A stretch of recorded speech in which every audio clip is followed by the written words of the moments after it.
Welcome to today's webinar on managing collection systems during the pandemic. Just to make sure everyone's familiar with our Zoom controls today, on the black Zoom toolbar, you should see a chat icon, a raise hand icon, and a question and answer icon.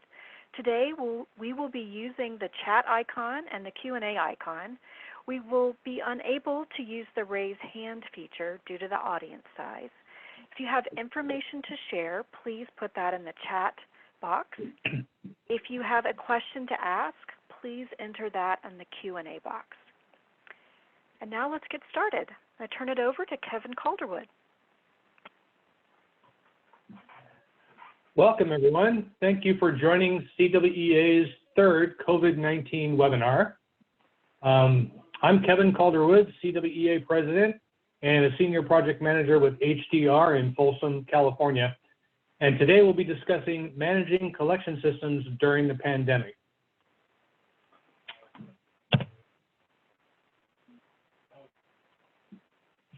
Waiting for the slide to change, folks. Give me 1 second, please. All right, we want to thank today's speakers and their organizations for stepping up. Thank you to the City of San José, West Bay Sanitary District, and the Verbal Judo Institute. We'd also like to thank HDR for supporting today's webinar. All wastewater utilities are facing unique challenges. With offices throughout California, HDR provides tailored strategic wastewater solutions. Thanks to HDR.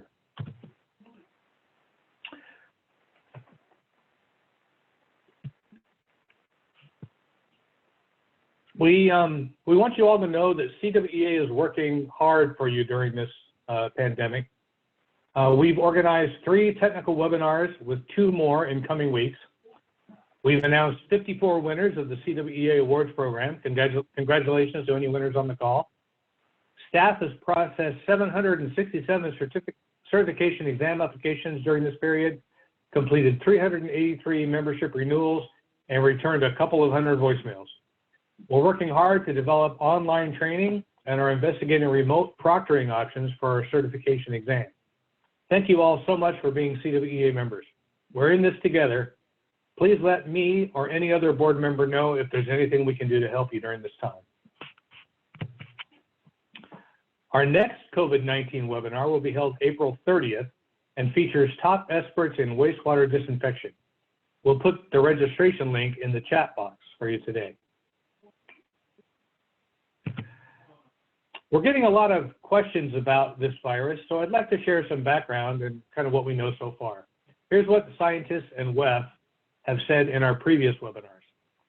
To date, the scientific community has found no evidence of viable COVID-19 virus in wastewater systems. The health surveillance studies featured in news stories rely on detecting the virus in wastewater using techniques to identify RNA genetic material. This method does not assess the viability or infectivity of the coronavirus. While there's still a lot we don't know, it appears that contracting COVID-19 through exposure to wastewater is unlikely. So that's the background from WEF on where we stand today. As soon as scientific information becomes available, we'll share it with members through updates that are posted to WEF and CWEA's website.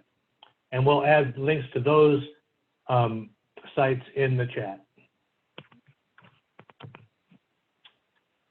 I'm not going to read this slide, but please take a moment to look over our CWEA's disclaimer regarding our webinar materials today.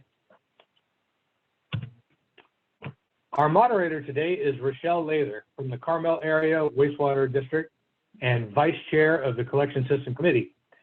Rochelle has over 36 years of experience as a civil engineer and 23 of those years in the water and wastewater sector. Rochelle, over to you. Thank you, Kevin. I would love to thank everyone for participating in this webinar because, and I am happy that CWEA has been able to put it together for all of us in collections. We are, this COVID-19 pandemic has required that we do what we can to be safe and still provide an important service for our society. We have 4 great speakers who will share what they've learned so far.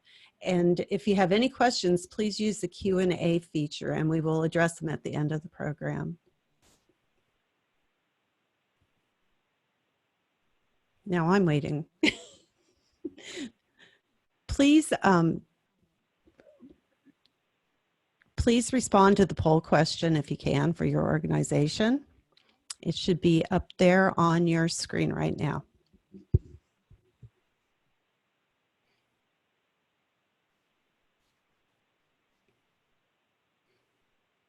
This will definitely help us be able to address any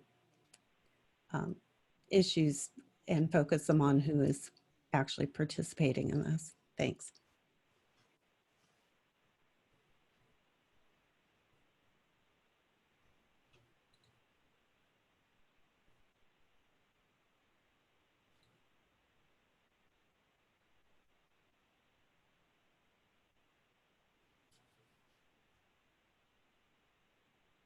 It seems like the longest minute. So the poll results show that most of you are in the municipal industry, which we're the ones, not me, I'm in my home office, but you guys are the ones out there trying to be safe and stay well. So I'm glad that you're participating.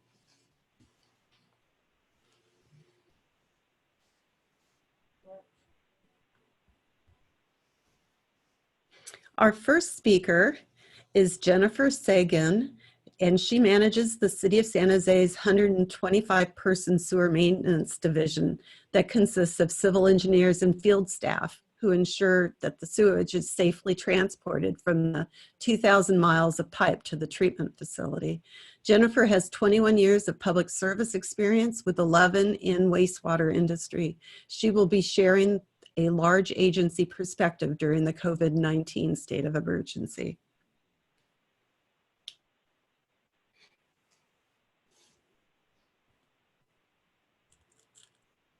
Thank you, Rochelle. I'm trying to take control of the slides here. Okay, there we go. Thank you. Yeah, so the City of San Jose has a very large collection system. I know it's not relevant to everybody on the call, but it's a good perspective to have. You're seeing a couple pictures of folks working using our typical vac truck on the left and the power rotor on the right. So just to, I'm using the same slide here from my colleague Amit Mutsudi, who spoke last week about the wastewater facility, the treatment facility, just to show on the map, all of the gray there is the City of San Jose collection system that feeds into that wastewater facility. We're one of 9 organizations that feed in there. So we do have around 2,000 miles of pipes, about 550 sanitary sewer repairs per year are conducted by my team. We've got 17 pump stations, 2 biofiltration stations, and 1 dosing station. We serve approximately, well, somewhat over 1 million people. I haven't seen the latest census, and don't forget to do your census response. And about 17,000 business customers, and it's a continuously operating system going 24/7. So we've got people on the clock always, as I'm sure most of you do. So our sewer division is made up of 6 sections working together with an engineering team. So we've got day shift, swing shift, and a graveyard shift for line cleaning. And the graveyard shift also takes the lead on the video inspection of the sewer pipes. We also have a sewer repair crew. So oftentimes what the video crew sees at night gets turned over to the repair crew for fixing during the day.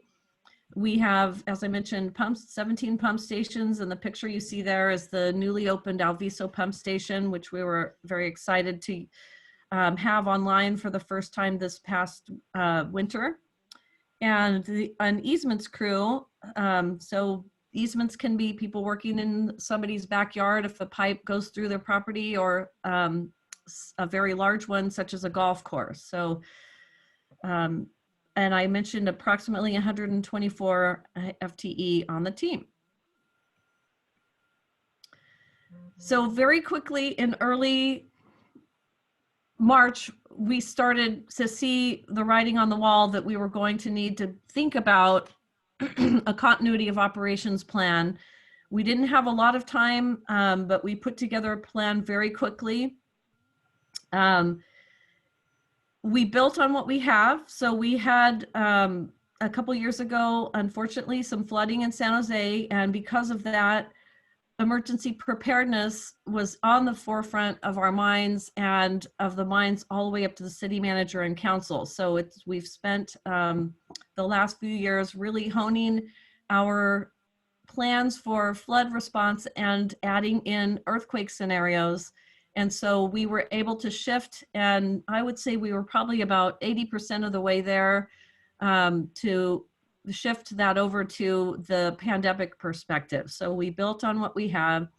One of the first things we did was establish some guiding principles, and you can see what they are down below. First of all, protect our people. We want to make sure that we ensure employee safety. And then once we know that we can do the job safely, we wanted to serve the public. Like many of you listening, the water board requires us to do this work. Even, you know, I liken it to the post office: rain, snow, shine, pandemic, earthquake, whatever. We're always working to make sure that the sewers flow. So we wanted to make sure that we did it safely. After establishing the guiding principles, we tried to net things down into what are the essential services that we absolutely need to provide. And then how can we implement social distancing protocols? Because as soon as we started to develop our COPE plan, we found ourselves in the situation where we were having to shelter in place due to social distancing needs. And then also we were looking at what PPE was necessary. So moving ahead, of the typical activities that my department does,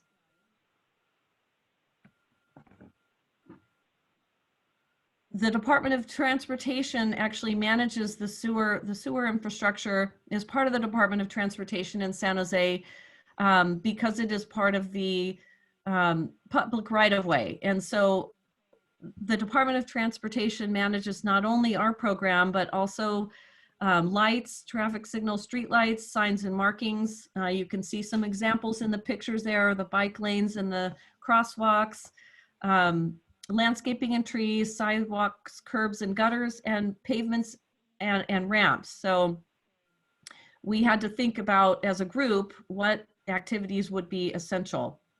And then for the DOT essential services, we narrowed that longer list down to these simple functions. The first thing and foremost, ensuring that the sewer systems continue to operate, both sanitary and storm, because we still were in the wet season, and today being the last day officially of the wet season. And then the second was our roadway safety. And so we're looking at ensuring that people can still continue to pass through the streets safely. And then street and bridge repairs. And we decided as a team that, you know, if we looked ahead into the future and saw the, hopefully not finding the situation, but if it came to that and we saw a lot of our folks out ill or for some reason unable to work, we would start collapsing our operations from the bottom up, so that the first thing that we would stop doing is some of the street and bridge repairs. And then if it got even worse, we would stop doing some of the roadway safety activities like picking up debris and ensuring the traffic signals were working. And then eventually, if it came down to it, we would just be doing the sewer operations. Luckily to date, we've been able to maintain our activities at full, well-reduced rate. So I'll be talking about that. So when we look at the sewer division, so you're seeing a picture on the left there of the entrance to one of our corporation yards. We set up a guard shack, and anybody coming in is going through a health screening. And so our sewer division activities were reduced to basically initially only emergency response. And we did that because we wanted to check in with the EOC Health and Safety branch to determine what PPE would be necessary to do the work that we do. And the guidance we had been seeing was just continue doing what you normally use for sewage work, but we wanted to make sure that we asked the question again in light of the new virus. So we're emergency response to calls that came in.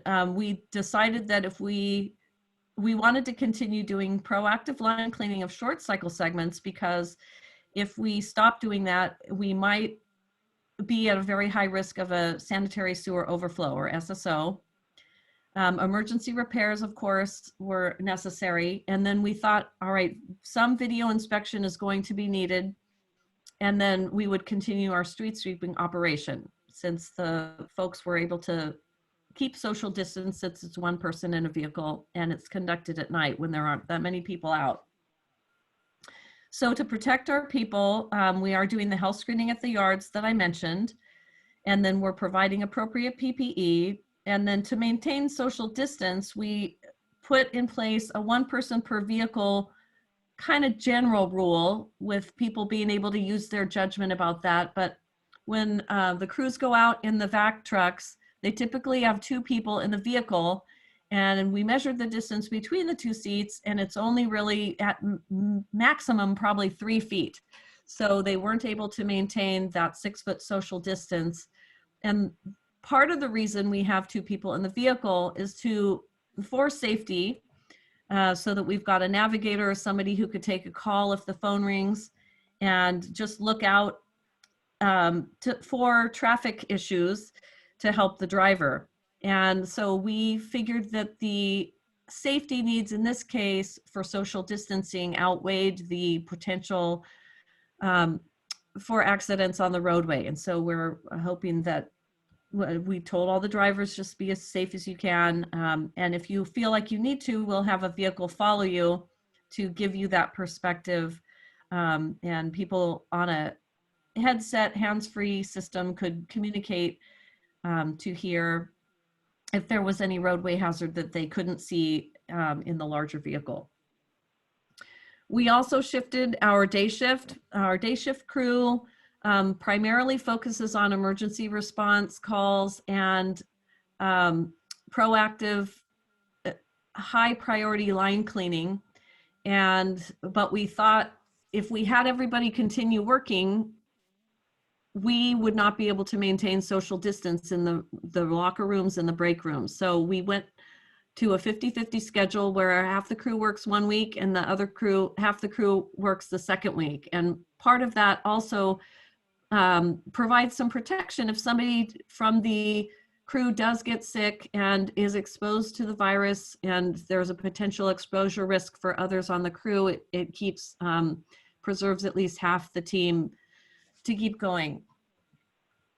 On our swing shift, people are alternating days because we just don't have a large enough crew to do the week on, week off shift. And the same thing with grave. There's fewer staff on our grave shifts, so they were more easily able to maintain in their break room and locker room the social distance needed.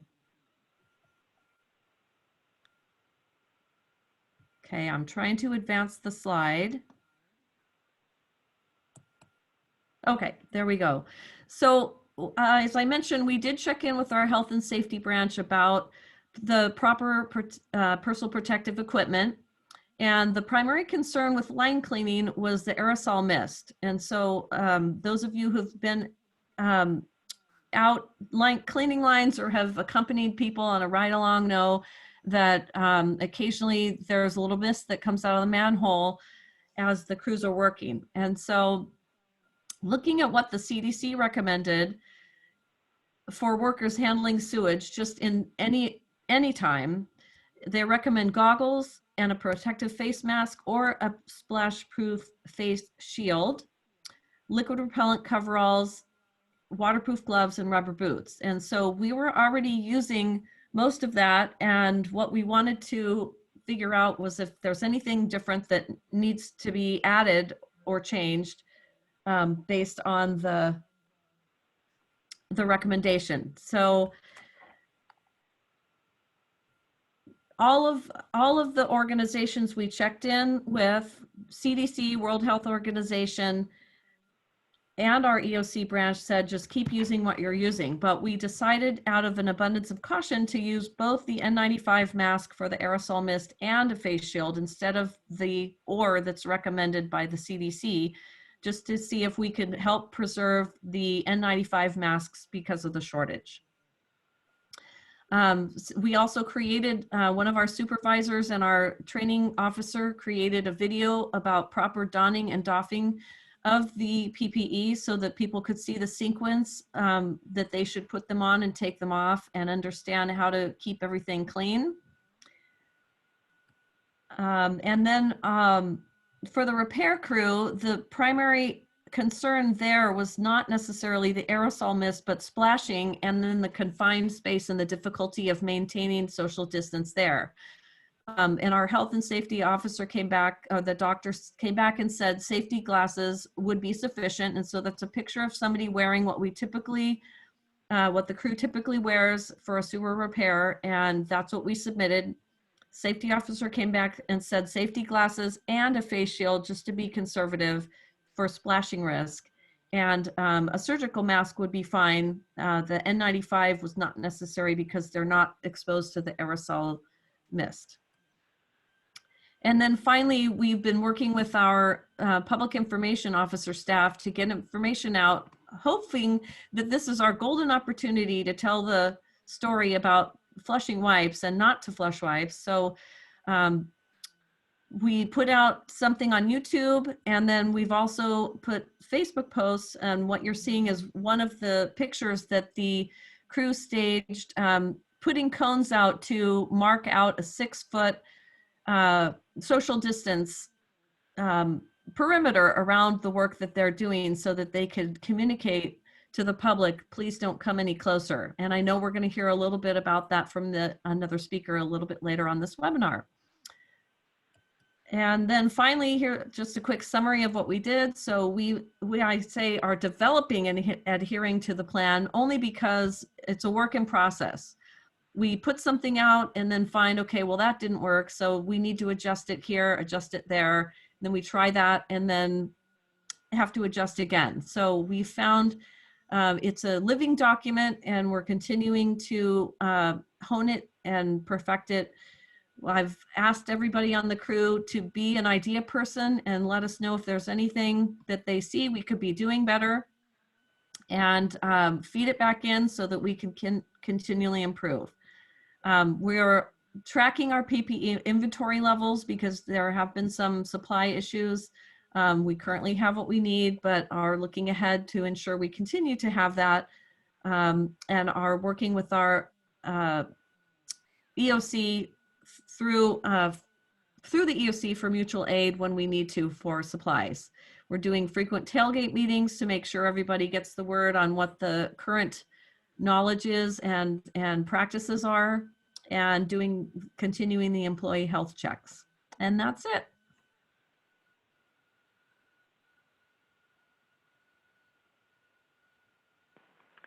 So just as a reminder to all of our attendees, if you would please list any questions you might have in the Q&A box. I've noticed a couple of folks have put them in the chat box, but we're looking for questions in the Q&A. The chat box is definitely there for you to share any information you might have. If you wanted to connect with somebody on a personal basis, make sure you select their name, or else it might be seen by everyone. So one more poll question we have.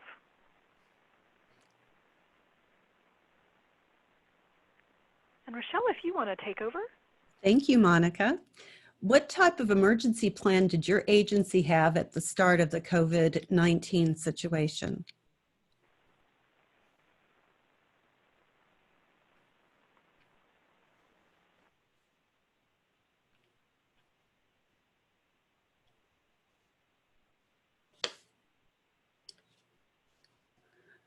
While we're waiting for you to respond, I'd like to thank Jennifer for her great presentation. And it gave us a lot of food for thought. There's been quite a few questions that I will summarize at the end of the presentations. And thank you for the questions that you have provided so far.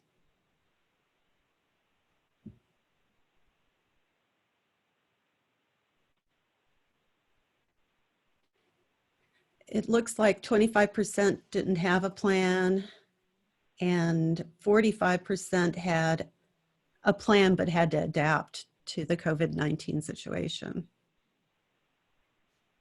So it looks like most agencies had a plan. There's some unsure, but I think everybody did. Thank you.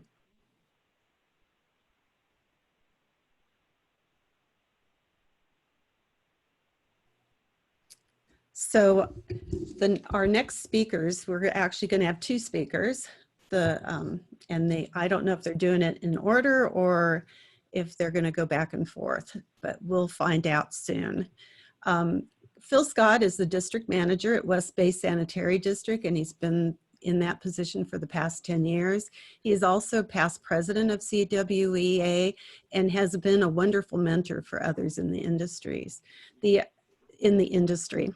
other speaker, who will be his co-speaker, is Sergio Ramirez, who has 26 years of experience in the wastewater industry, and he's been an active member of CWEA.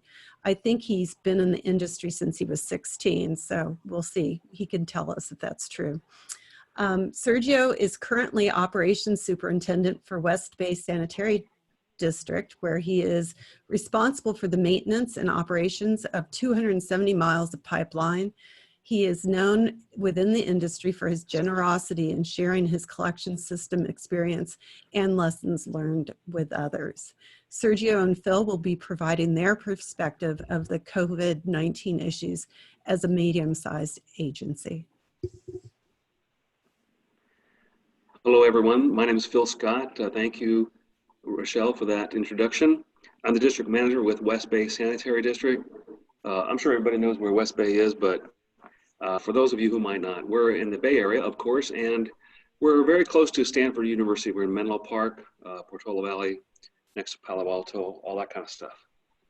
And we are a wastewater collection system, although we do handle garbage collection, as well as we're opening up a new recycled water treatment plant, a satellite treatment plant to provide recycled water. So today I'm partnering with Sergio Ramirez, as you heard. And so we're gonna tag team this thing and we'll get started here, talk to you. And we're probably gonna see a theme here. We're gonna repeat some of the same things that you might've saw from Seguin there, Ms. Seguin, and but we'll show you from our perspective some of the things we've been doing with the COVID-19 response. Just got back from a pleasure trip. I dropped my visiting mother-in-law off at the airport, and that's about as far as we go for jokes today. Okay, so if I can move that. It's not letting me, oh, there we go. Okay, so first thing we started with was interaction with the public. We knew this COVID-19 thing, we had to do the social distancing. We thought, how can we do that and go out to meet the customers and service their lines and make sure that we keep the sewage in the pipes. So we developed a questionnaire, a set of questions that we would ask folks when they call in for service. And we ask, have you or anyone in the household been in contact with anyone with a COVID-19 in the last 30 days? Do you or anyone in the house have symptoms such as fever, cough, shortness of breath? Have you or anyone in the house traveled outside of the US in the last 30 days?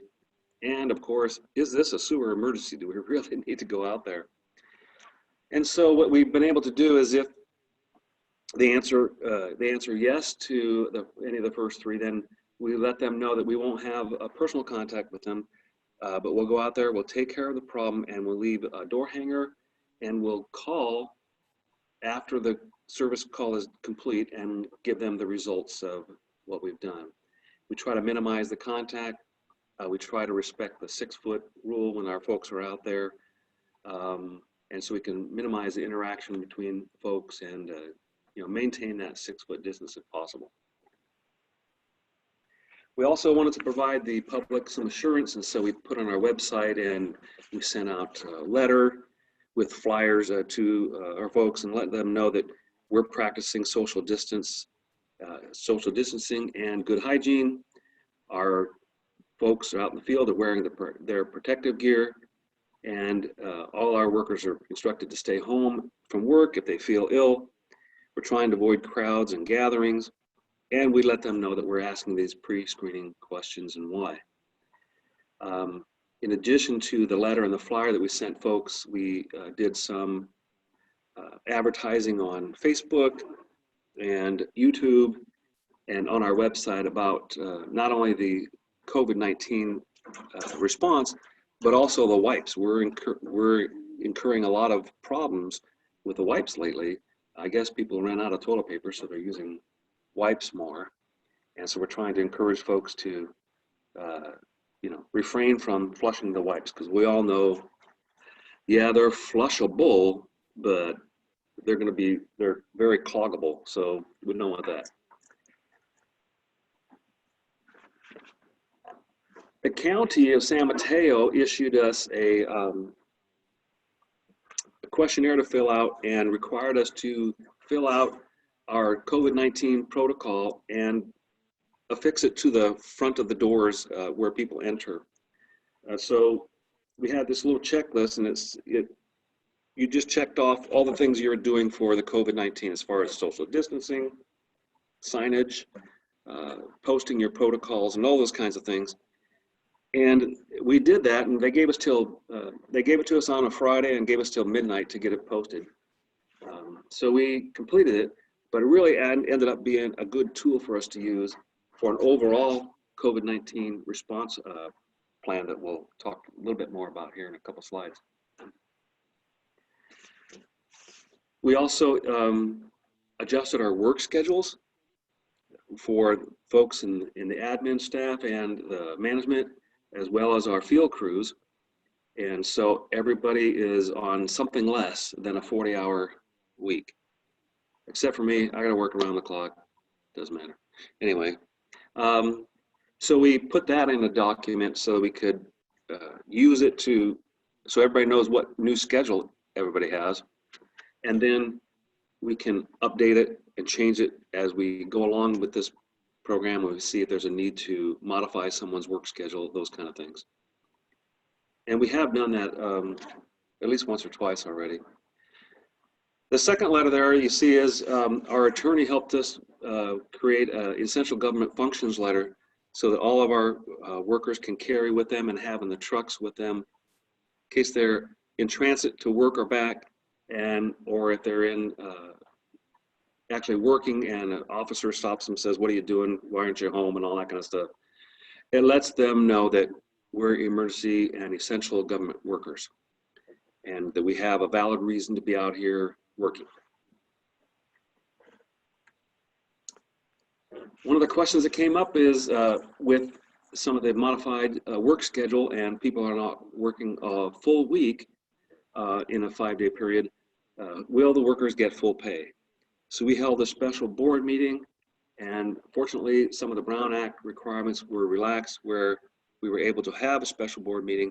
We did it by Zoom, and the board members were able to call in from home without having to post a note on their door, which was normally required, and put it in the agenda of all the addresses of board members who were calling in by phone.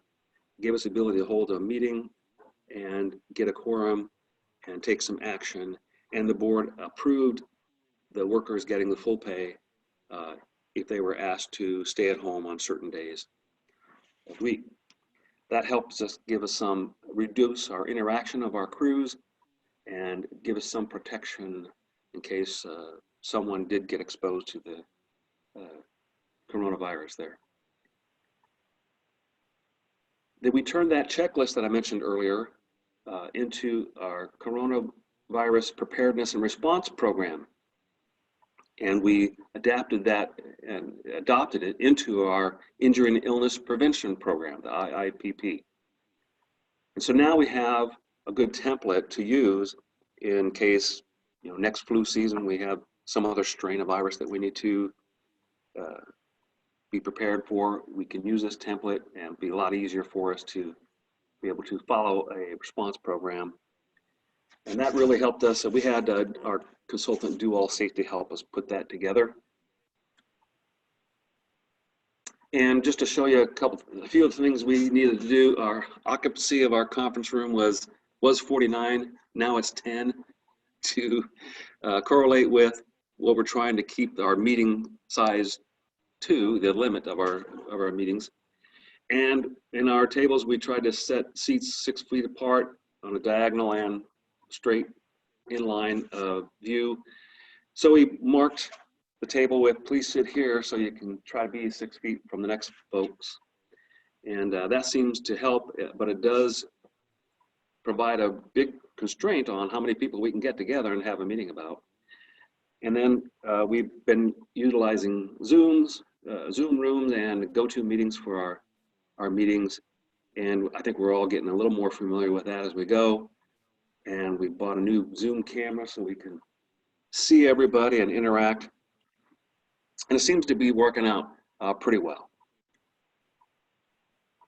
We also put on our website and in our YouTube and Facebook ads, as I mentioned, a little video that was developed for us by Gold Street Design. And I'm going to give it a shot, see if it'll work here. And of course it won't. But anyway, if you want to go to YouTube, this link, if I click it, it's going to take like 5 minutes for it to come on. So if you can follow this URL at YouTube, oh, wait, someone's got it. Oh, there we go. So it doesn't appear that the sound's coming through, but basically it says, due to COVID-19, we're all using wipes and sanitizing things more, but just don't put them down your toilet because it can cause overflows, as you can see. We're still figuring out how to do videos on Zoom a little better. Okay, so I'm going to turn it over to Sergio and let him talk to you about some of the changes they've made with the cruise. All right, great. Thanks, Phil. And yeah, just another note, we are advertising on Facebook. We paid for a certain amount of days to have this thing run, and this thing has thousands and thousands of views. 11,000 so far, I'm told. And we just published this on Friday, so it seems to be a good platform to get your message across.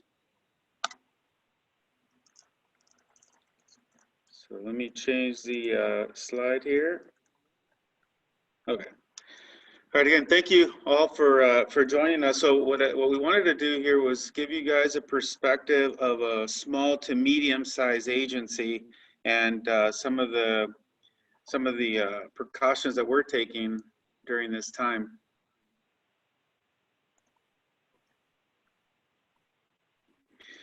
All right, so PPE is not unfamiliar to us in this industry. We've been using PPE and the term PPE for many, many years. So now it just seems to be common language with everybody. But one of the first things that we did is we took a really good inventory in February when we first started hearing about this. We took a good inventory late February. We took a look at how many N95 masks we had and all of our PPE, thinking that something was gonna happen. We had plenty of PPE masks. We use them usually for our construction crews. And, but we did feel, you know what, if this thing goes any longer, we're gonna need more. So right away, we started calling on our vendors. We ordered sanitizers, we ordered more PPE, and we were able to get some in within a week or so. We even went as far as to go on to Amazon and order some N95s through Amazon, some reusable ones that you're gonna see here in a little bit. They have reusable filters inside the masks. We paid $17 or so for these masks, but they were reusable. But we figured we better get them now before because we just kind of saw that this thing was going to go south really fast. We went back on Amazon a few days later to check to see if we can buy more, and they were gone. So fortunately, we were able to jump on this thing early by doing a quick inventory fast, and then ordering just an abundance of, not an abundance, I should say, but a good amount of sanitizer for our office staff and then our field staff. We also looked at our old treatment plant to figure out, okay, if we're gonna have to do some social distancing, how can we move the crews around? But we'll talk about that here in a little bit. One of the things that came out of this, it was that we created a PPE inventory list with minimum criterias. So we had enough PPE for our everyday usage, but we didn't necessarily have enough PPE to carry us through 3 and 6 month time span. So we created this, and this spreadsheet triggers when we've reached our minimum inventory, and that'll trigger us ordering more before we we run out. So as I don't know if you recall, but it's been, it looks like it's been a couple of months now, but things were changing by the day. It seemed like when this thing was happening in late February, early March, we would have just like all of us would have a plan in place, and within 3 or 4 days, new requirements or recommendations were brought out, and it required us to change our plans repeatedly and make those adjustments. So one of the adjustments was, of course, separating the field crews. If anybody's been to our office here at West Bay, we have a pretty small yard, and this is what our typical break room, briefing room looks like in the mornings. So you can see it's a pretty crowded, room. We are a very cohesive group here at West Bay, and I was a little hesitant to separate the crews, but in order to keep each other safe, we just needed to separate. So we went to our old treatment plant, we redid the floors, painted the walls, brought in some tables, Wi-Fi. We brought some tablets out there, and we're able to move about 8 of our crew out there to get this separation. So this has been working out really well. This is what our other break room, briefing room looks like now.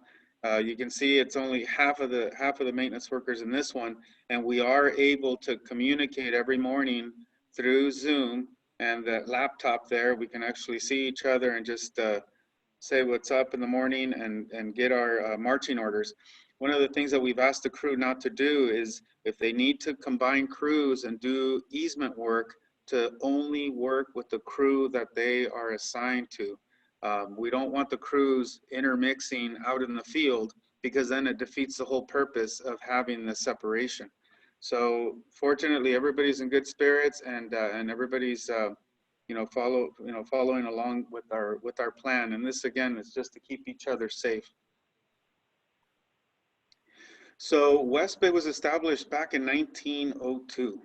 So this creates some different challenges for us, and even though we have a pretty aggressive CIP program where we're replacing 1 to 2% of our system every year, we still have early 1900-year-old pipe.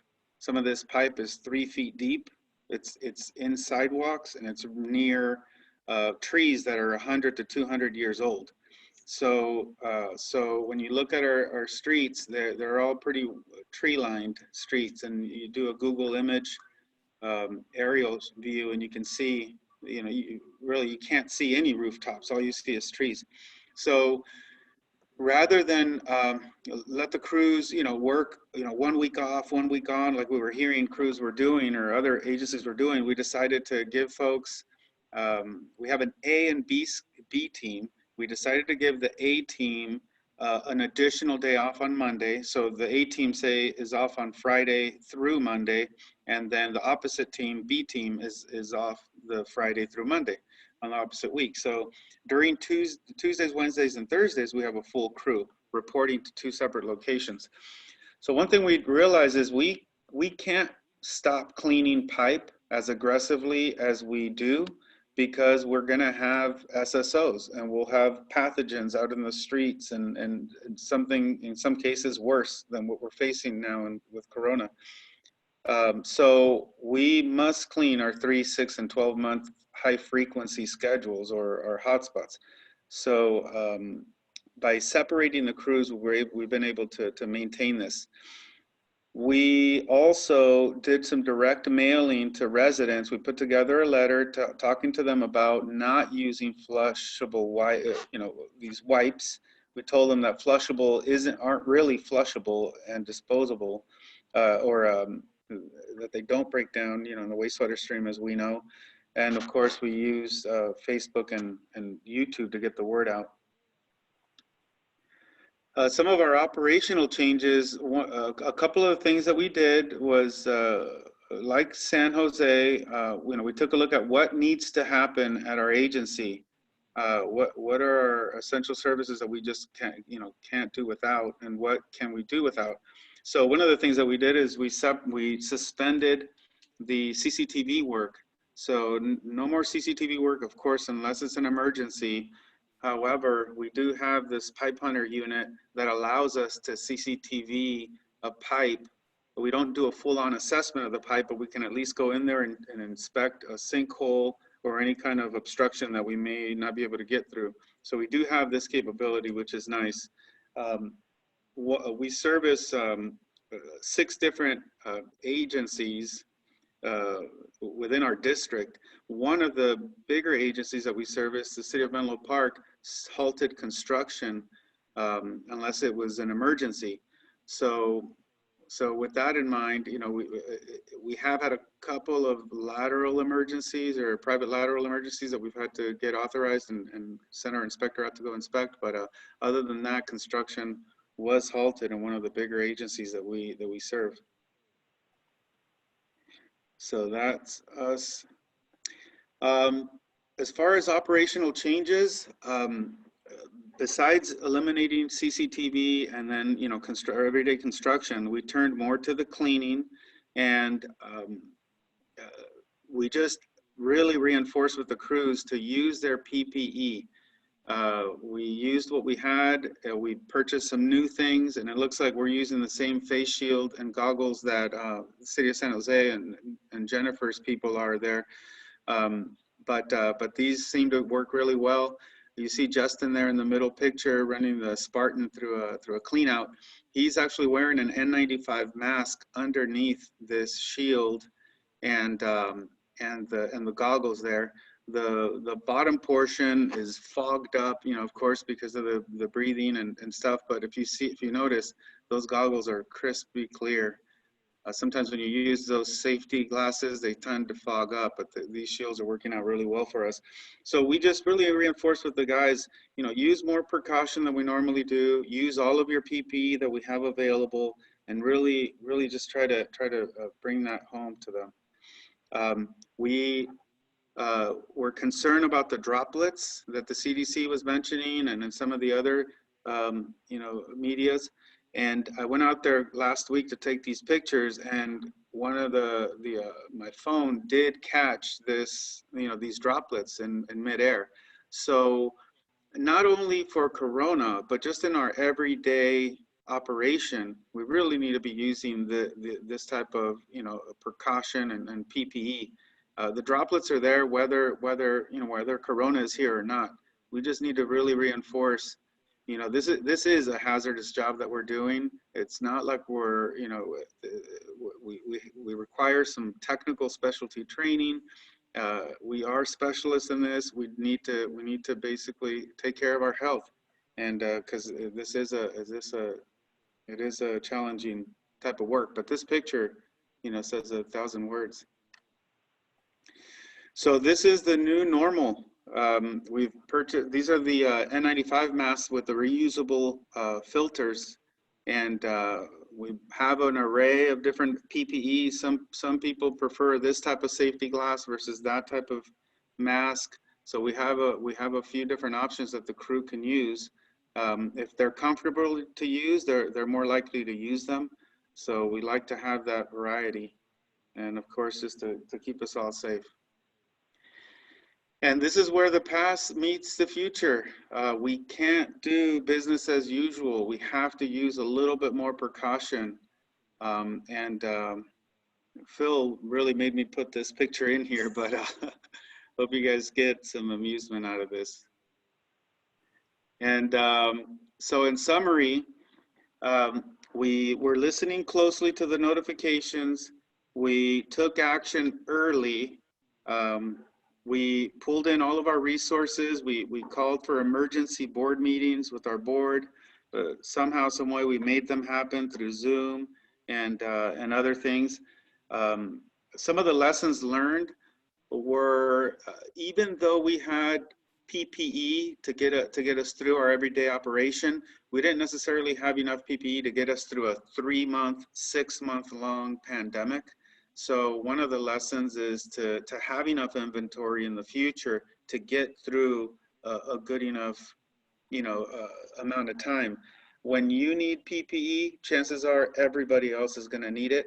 So having enough for your people, matters. And then recommendations, really, the biggest recommendation I could give here is that we take this as a learning experience for all of us.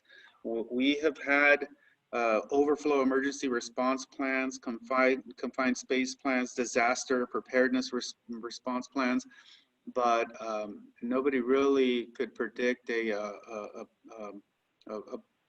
response like this. So I think it's really important that we take note of everything that everybody is doing. We share it with one another and learn from it, so we can be prepared next time this happens.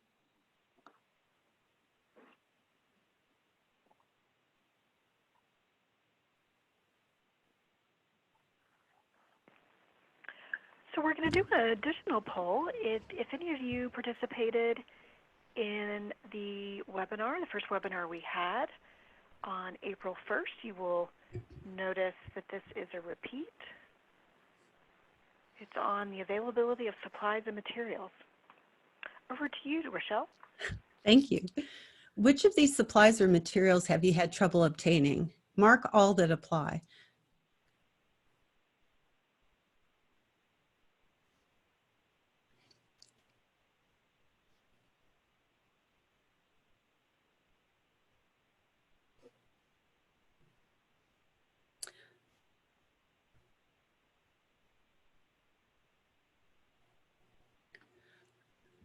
I note that at the bottom it says, please write response in the chat box. I think you should maybe put it in Q&A. What do you think, Monica? I think we should probably put it in the chat box and leave any questions people might have in the Q&A. Okay.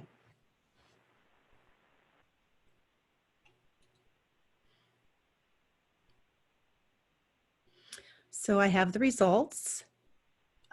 It looks like personal protective equipment is the most needed item, and inanimate surfactant disinfectants are the next difficult item to obtain.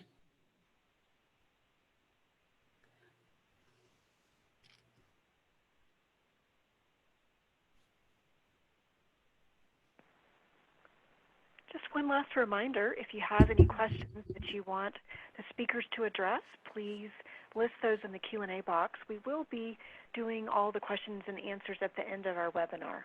So thanks for your patience.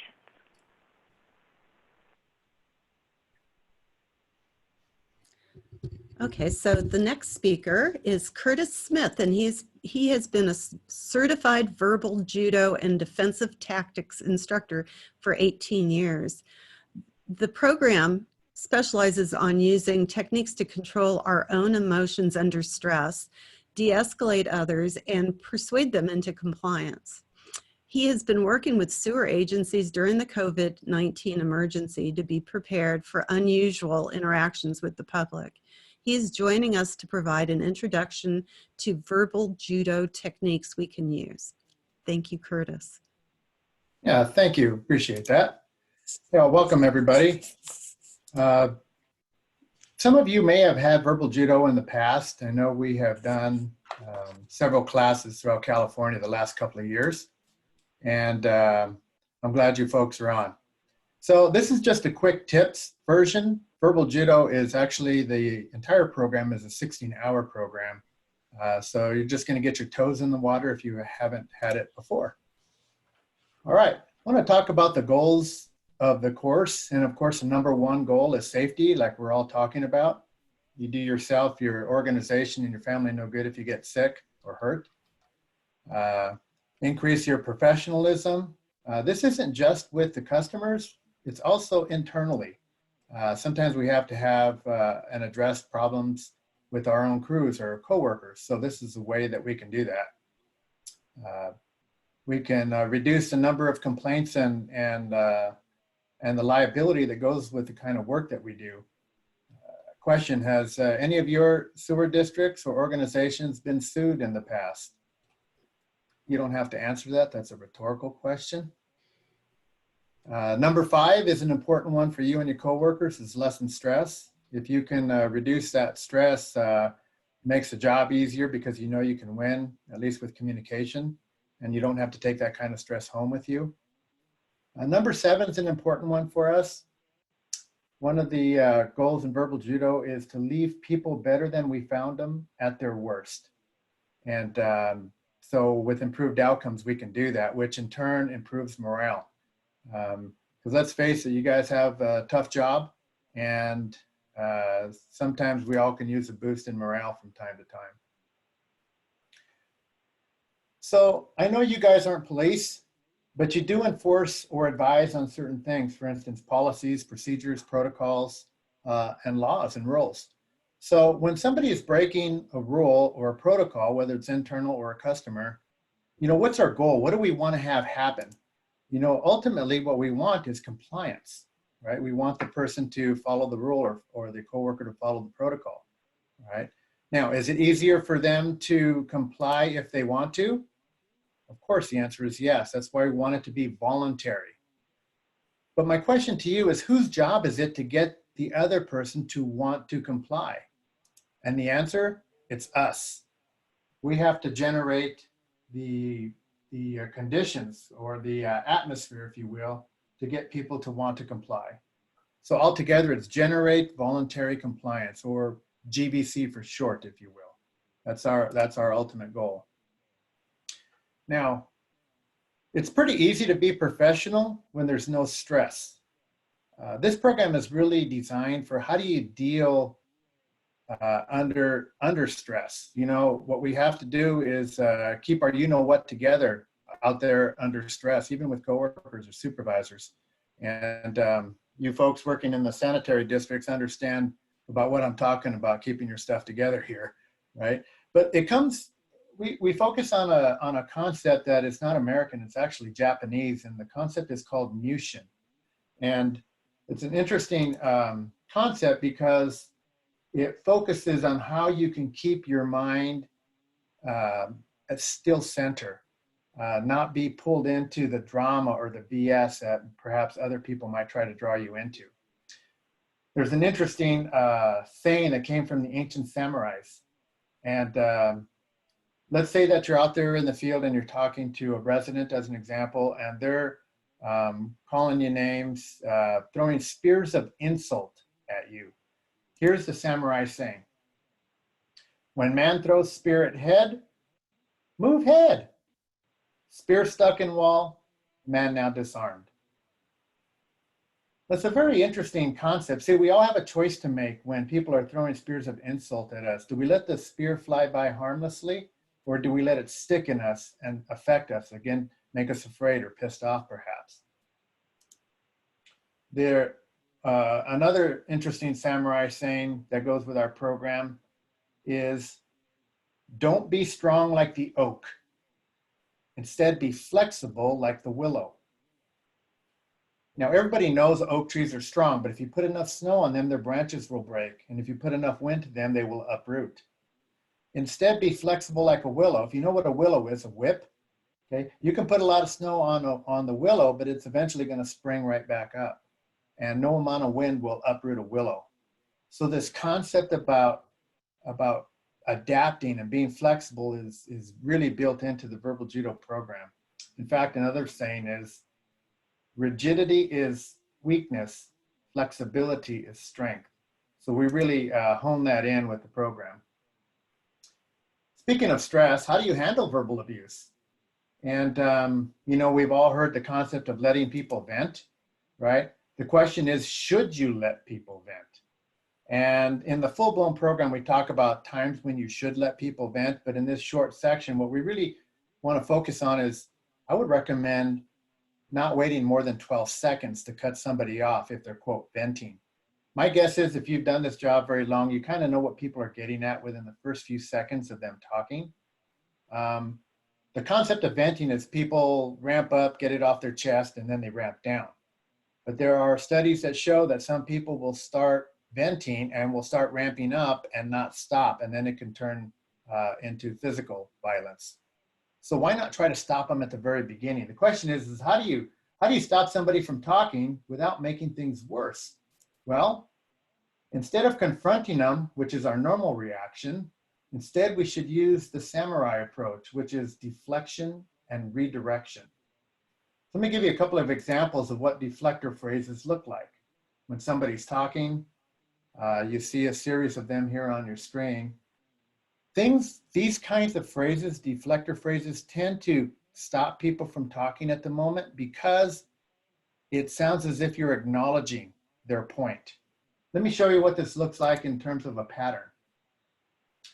So on the left-hand side, and this is a bit small for you, especially for some of those of you out on the phone, but on the left-hand side, there's some X's, O's, and hashtags and so forth. This represents a customer throwing spears of insult at us, okay, calling us the name of the book. The purpose for why they're doing that is to pull us into that box in the middle of the screen, okay? We call that the sandbox or the mud pit, if you will. If people are calling you names or making fun of you or whatever, being derogatory, they're trying to pull you into the mud pit or the sandbox to wrestle, because if you joined them there, and you're likely, it's only a matter of time before you say or do something that's inappropriate, and you're probably going to get in trouble for it. You might have to take one of those forced vacations without pay, if you know what I mean. So rather than join them in the sand pit, let's avoid the sand pit and use a deflector phrase. So one from the earlier screen. While they're talking, I might count to 12 in my head and then stop them with, I hear that. That's a deflector. And then use one of these springboard words, if you will, like in this case, the word but. And that word springs you over the sand trap. Okay, imagine if you're jumping over that, okay, and avoiding it, so that everything after the word but on the right-hand side of the screen must be PL, professional language, aimed and tailored to the goal, which is generate voluntary compliance. And that's the redirection part. So what you see is on the left-hand side of the sandbox, we're talking about what the citizen is talking about, okay, which may not be what you're there for. On the right-hand side of the screen, we're talking about what we want the citizen to do, or the resident to do, or the coworker to do, okay, and that's the redirection part.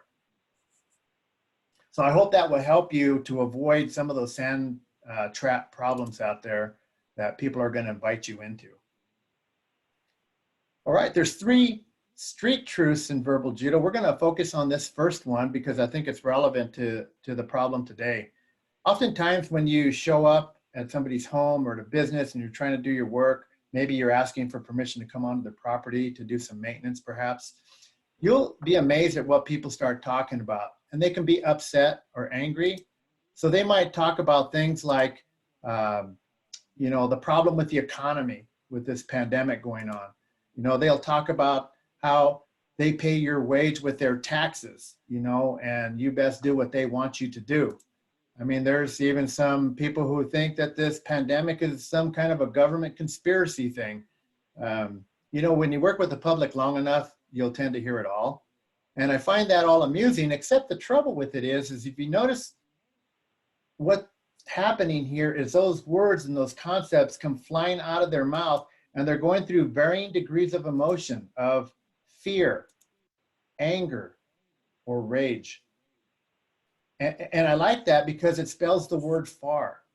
And it's a reminder that when people are upset, they use language that it can be hurtful, that is exaggerated. And the farther away those words fly out through emotion, the farther away or the greater the gap from their actual meaning. So if you think about this for a moment, what do people in this pandemic period worry about? What is their meaning when they're throwing out all these other things? It's what you see, you know, they're basically asking for help. They're afraid. They're worried about what next year is going to look like, or next month, or next week, or what they're even going to do today to survive, or their family members. So we're all in the same boat, but now you can kind of see it from their perspective. So the little takeaway here is never react to the words that come flying out of people's mouths. Instead, respond to the meaning, all right? So if I were to talk about the economy or their taxes or conspiracy theories, I'm not getting anywhere. I'm not working toward compliance. Instead, I'm going to focus on their meaning, and you'll be amazed at how that tends to calm people down. Because telling people to calm down doesn't work, right? We have to create that. We have to create that atmosphere. All right, a couple of tools here. Quickly is, let's take an example. Let's say that you have a coworker who isn't following the distancing or the cleaning protocols that are set up, right? And you see that, okay? Step 1 of the 5-step, we ask for what it is we want, okay? And I'm just gonna pick a name. John, you know, might be my coworker. When I seen him not doing things properly, I said, John, say, you know, when we're out here in the field, I notice that you sometimes get closer than 6 foot to me, and a couple of times you've even tapped me on the shoulder. You know, I get it. I'm wearing hearing protection. I can't hear you, but you know, please don't do that. Stay your 6 feet away. Make sure you're sanitizing things. You need to get my attention. Walk around in front of me at, you know, greater than 6 feet and get my attention. You know, then I can take off my hearing protection, etc. Can I get you to do that, John? What if John says, no, we got a job to do, you know, this other stuff is BS? Well, then you go into step number 2, which is explain why. Well, John, the reason why I'm asking is we have a very clear-cut procedure and protocol during this pandemic. You must stay at least 6 feet away for your safety and mine, okay? That's why we have it, and our agency expects us to follow that. So can I get you to follow that protocol? No, I don't think it's very important. You guys worry too much. That's a no. You go to the 3rd step, which are options. And there's 2 kinds of options here. There is positive and negative, what I would call sugar and stick, okay? Sugar always works better, so start with good options first. So an example, John, you have some good options. You can keep your 6 foot minimum distance away from me and other coworkers and the citizens that we're working with at all times. You stay safe, I stay safe, they stay safe. It's good for everybody, okay? And you need to sanitize when you're touching stuff, and after jobs, you've got to follow protocols, you know, and we'll all stay healthy as a result because we're all in this together. Can I get you to do that, John? If John refuses, then you go to the stick.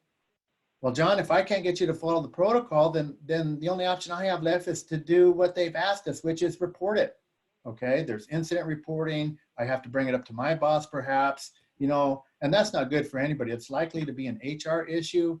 And John, if you don't follow the procedure, I wonder if you'll continue to be able to work with us. And that's not good for you.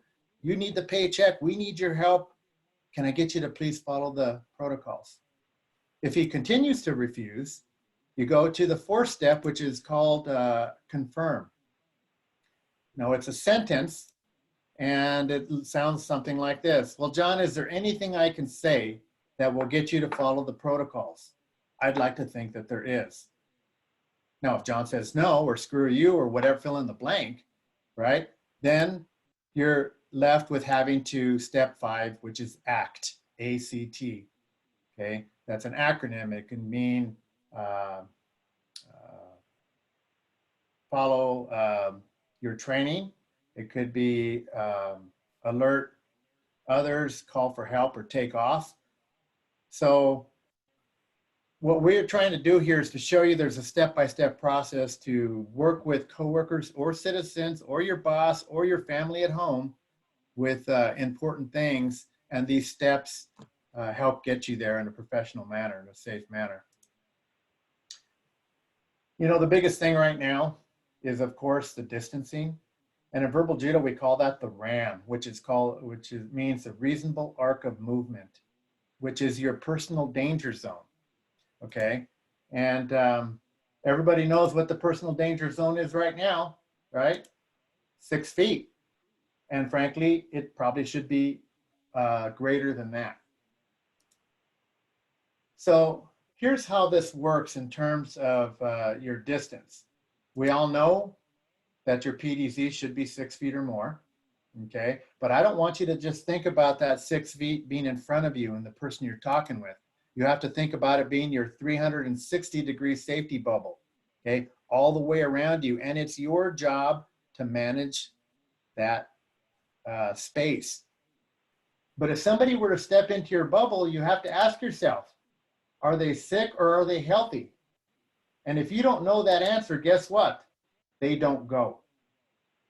Now, that's going to have to make you put into a very assertive role. When somebody's trying to get into your PDZ or your space, you got to put your hand out there, stop or halt, and say that, please, would you stay there, or would you take a step back, or perhaps you take a step back, right? And talk to them about the importance of maintaining that distance. I think one concept here is if you have to go into on a residence on their property or inside their property, I think there's a problem with workers who have to focus on the task at hand, and therefore they're not really watching around them, their PDZ or their safety bubble.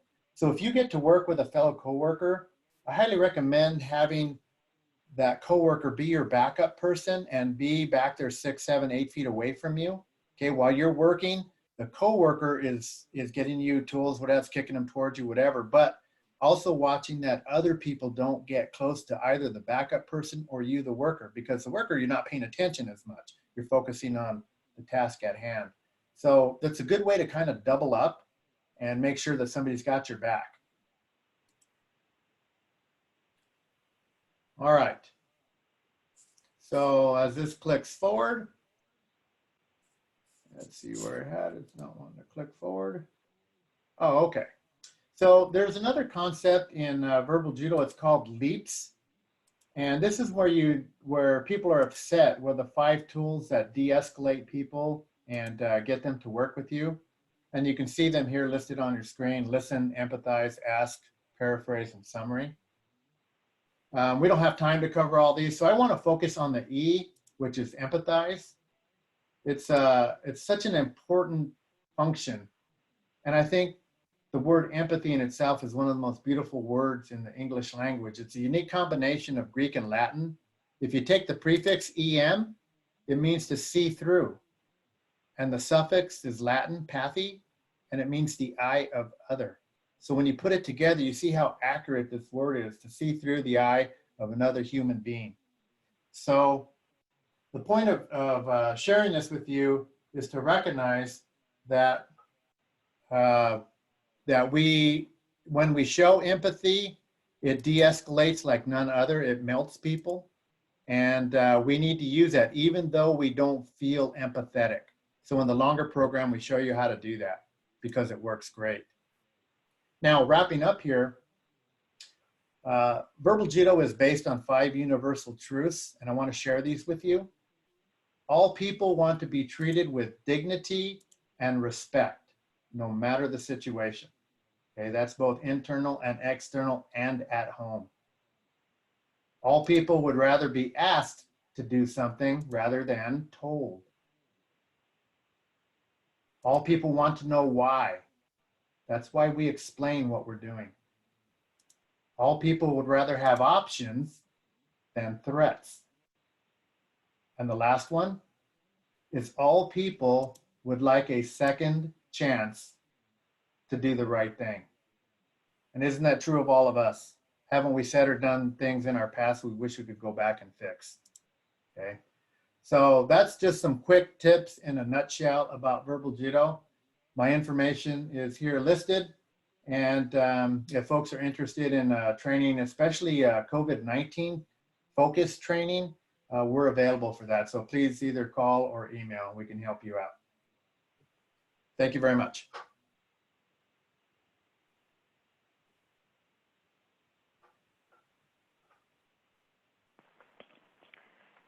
So one last poll question we have is regarding hazard pay. Over to you, Rochelle.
Hopefully everyone's seeing the poll results on your screen. I'm on mute. I'm sorry. No worries, no worries. I'll say that again. 71% came up with no, and only 4% say yes.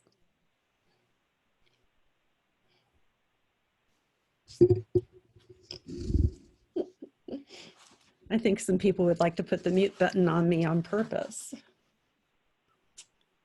Okay, so now we're getting to the audience questions and speaker responses. I want to say that there were a multitude, and all of them very good questions. I have started with a list of ones that were overwhelmingly asked, and I will also let you know that there's ones that I don't think any of us can answer, and so I'm not bringing them up because of time, and mainly time, and because we don't have a good answer for them. So the first question that I'd like to ask is of Jennifer. What methods are you using for health screening, and who conducts the health screening?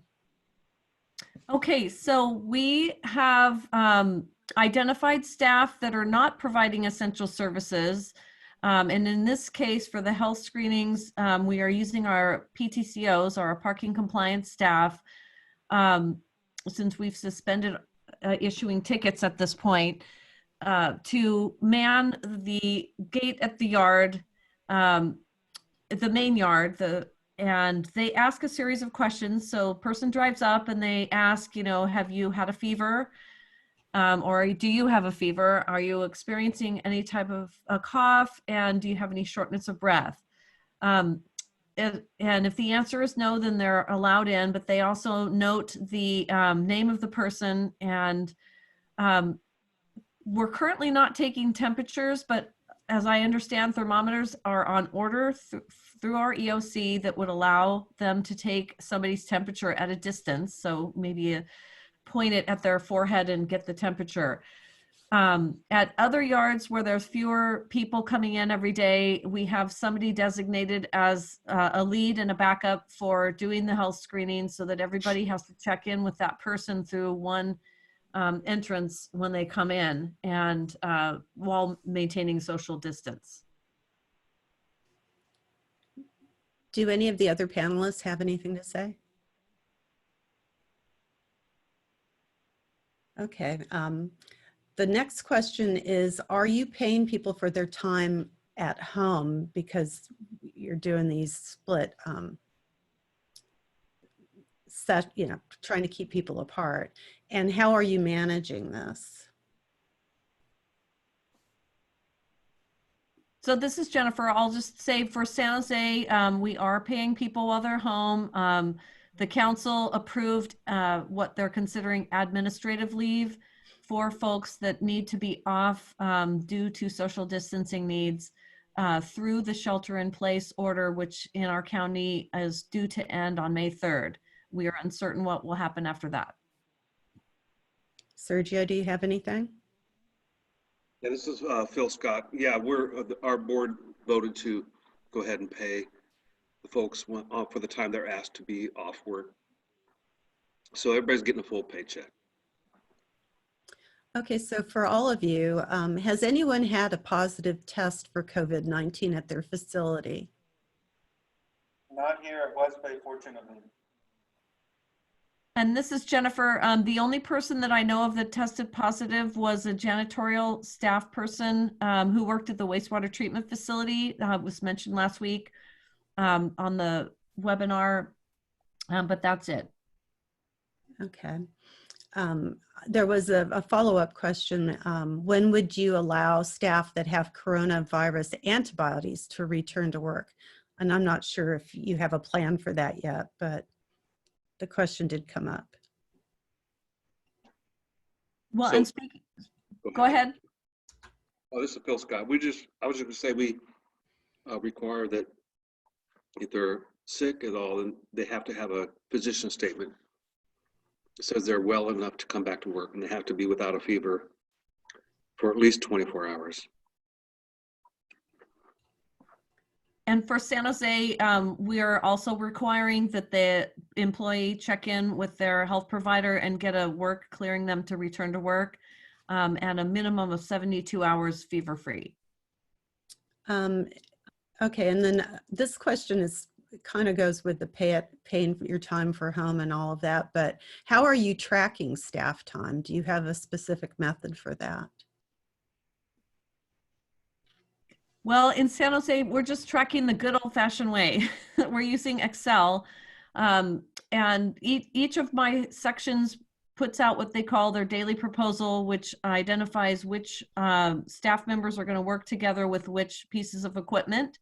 And that way, if we need to contact them, we know how to reach them on the phone or radio, and about where in the city they're going. And so that we're using that daily proposal to track people who are sick as well, and what their symptoms are, specifically if it looks like it's related to the virus, so that we can determine if there's been an exposure. And like I said, to date, there hasn't been any. And then I'm working to transfer that information onto one large Excel spreadsheet so we can just make sure that we are cognizant of anybody who is out sick that may turn into a positive test. Okay, the next group of questions, well, actually, I have one last question that was that came up that's basically health related, and it's, are you making any work decisions based on age and pre-existing health conditions? I know you can't really ask people these things, but if they volunteer it, I don't know if you've had any of that come up.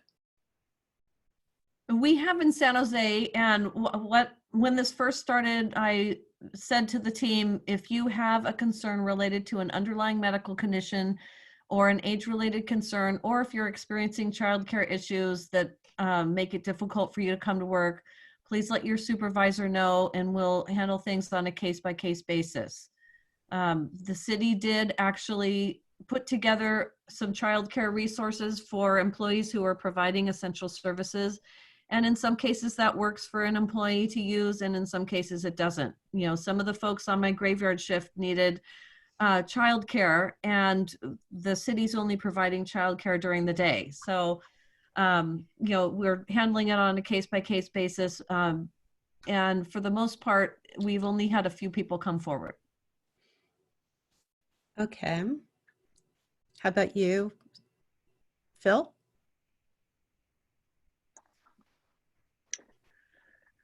What was your question? I'm sorry. I'm sorry too. Are you making any work decisions based on age and pre-existing health conditions? Yeah, I'm old enough. I'm going to retire. I've had it. No, we're not making any decisions based on health. The big concern that I'm aware of is over 65, and fortunately we don't have any folks that are that old anymore, still working. We actually did have a person that worked till 73, but he's now retired for about a year and a half. Okay, now there were a number of questions about PPE, and the first question was, or is, was there resistance with staff to continue line cleaning, and was there any resistance also to the more severe PPE requirements? No, as far as I can speak for West Bay, everybody's been very cooperative and open to the concept of using our PPE more often. So no pushback, anything like that. You know, everybody's interested in keeping themselves safe, their family safe, their coworkers safe. So we haven't really seen much resistance. Well, and I'll share that in San Jose, we have had a lot of conversations about employee fears. And we tended to fall back on what we do know from the CDC and the World Health Organization about the very unlikely possibility of transmission through fecal oral transmission route. And then, you know, we can't say 100% that you can't get it, but everyone has said it's unlikely that there's the droplets are the most concerning thing. And then after we talk about what the concerns are, we've looked at what engineering things can we put in place, what PPE can we put in place, how can we change our job, or are there things that we should just stop doing for now? And for the most part, after we've had those discussions, people feel, okay, now I have some information and I'm comfortable, and people are at work.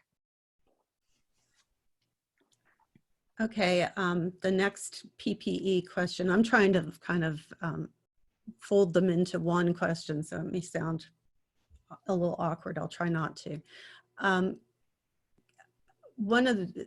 There's a lot of questions about sharing information on obtaining PPE, and specifically for Sergio regarding the reusable black N95 masks, and they'd like to know if you could share the information.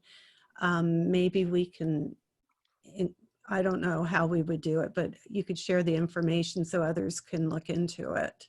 Okay, I responded to a couple of the question and answer questions, and the N95 reusables,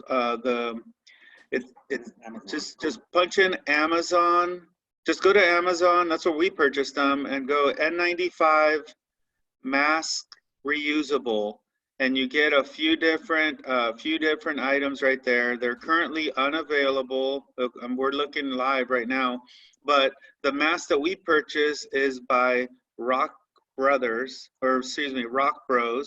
I typed it in the in one of the as one of the answers in the chat, or not the chat, but the Q&A. But it's by Rock Brothers, and they call it a KN95 protective mask. The other question was also, how do you disinfect your masks? I know at Carmel Area Wastewater District we're using ultraviolet light. Okay, so these masks are reusable or washable. So depending with all PPE, depending on exposure, you need to either replace it or wash it, disinfect it. So it really depends on your exposure. The filter inside is replaceable. So again, when you read these packages and the instructions, it says depending on exposure. If I did a confined space entry and I got a lot of substance on this reusable mask on my very first time using it, I'm gonna wash it, change out the filter. If I'm just using it in ambient areas where I'm just kind of using it as precaution, then of course I'm gonna be able to get more uses out of it. So the The real answer is depending on exposure, but you can wash these things with a light, in the washing machine, it says. But yeah, so and there's other means, I'm sure. Jennifer, where are you getting your PPE? We've been directed to try and get everything through our normal channels. So we have contracted providers that we have open POs with. And for the most part, we've been able to get what we need through them. In a couple circumstances, we had some challenge.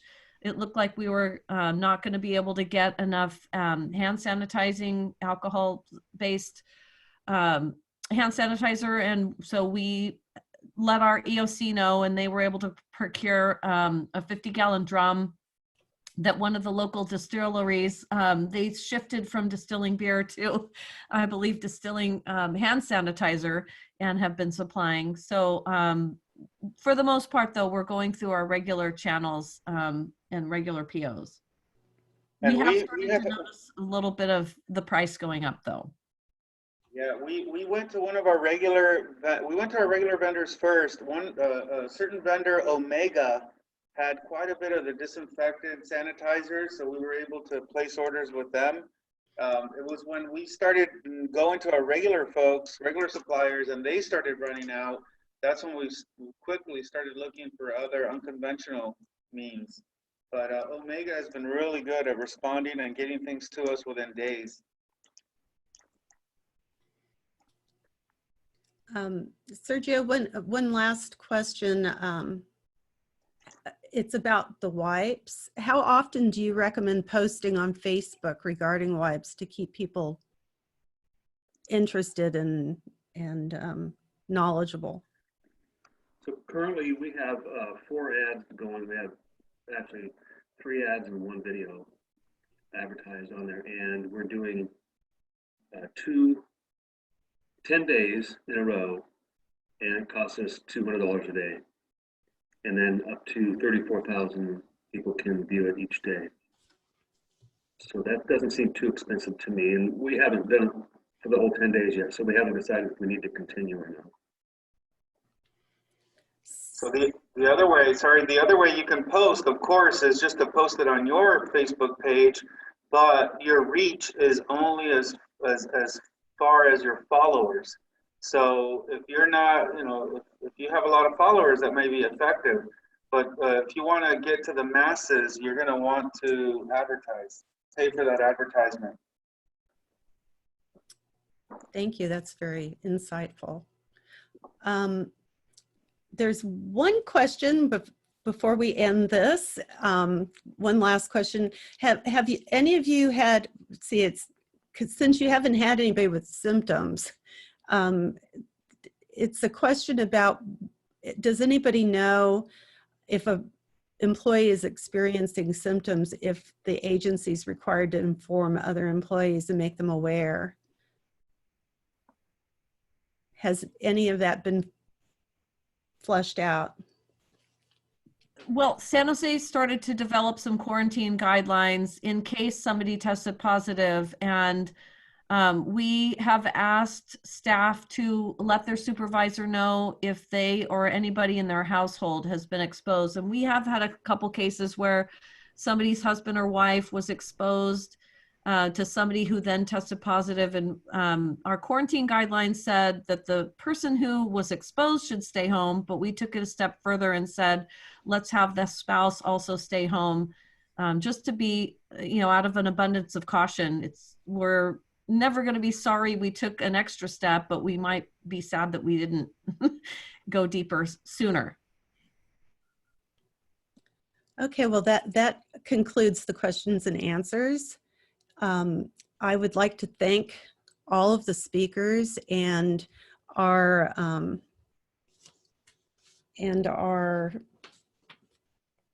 oh shoot, sorry.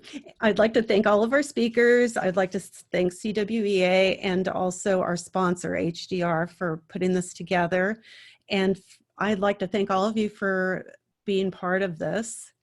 I want to make sure you understand that, it says on your screen that the people who will be getting their hours, contact hours, thank you for changing the screen, Monica, are people that have been participating in the live webinar. Is there anything else? No, thank you very much, everybody, and stay safe out there.